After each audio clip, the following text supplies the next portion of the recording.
In this video, I'm going to be talking about some of the best ways to analyze a stock. To understand the stock market, it's important that you can read and analyze stocks. There are a number of ways to do this. Some people are more comfortable doing all their own research and analyzing stocks independently. Others might like to have the help of a stock advisor. So, which way is the best way? There are 5 ways to analyze a stock. Number 1.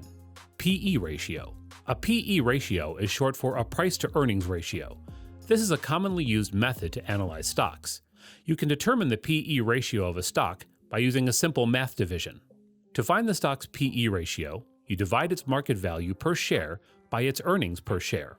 You'll use this ratio to help you determine how valuable the stock is. Once you know the stock's P/E, you can compare it to the stock's competitors.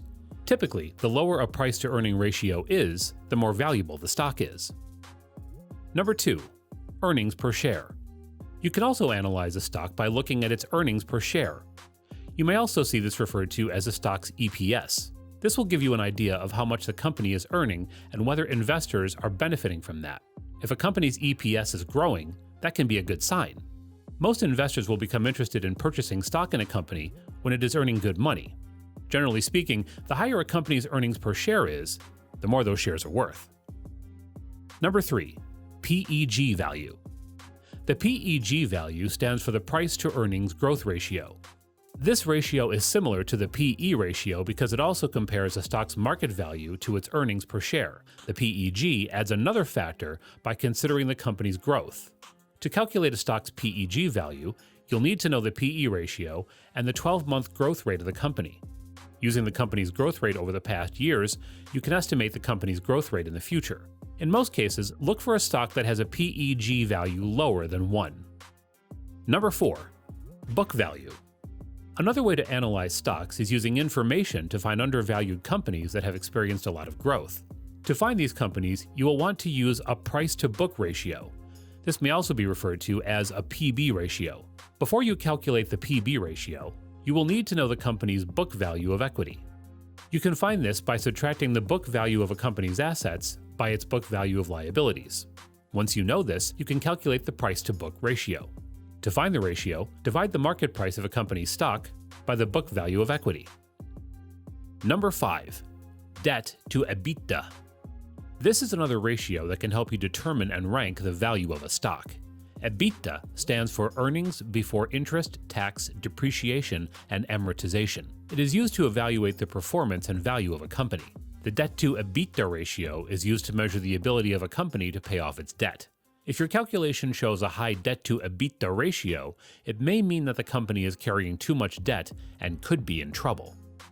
If you really are into stocks, instead of going through the ratios yourself to figure out which stocks to invest in, you might decide to seek out recommendations. There are a number of reputable sources online that can help give you an overview of the stock market.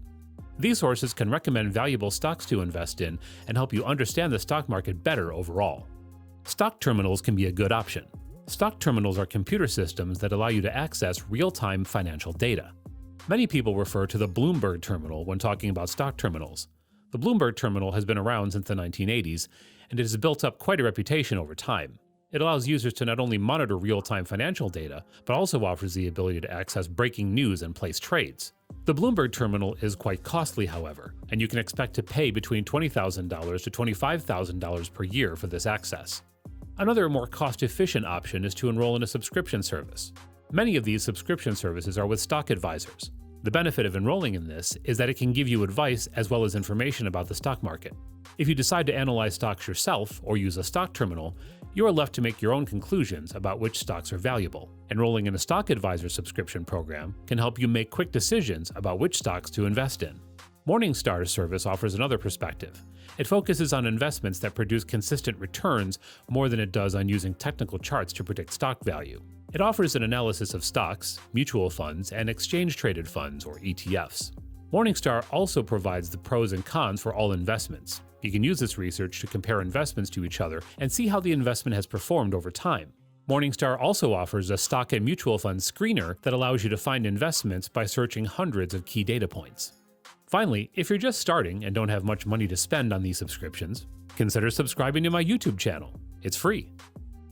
The stock market can be a confusing place. There are a number of options you can choose from when it comes to determining which investments are right for you.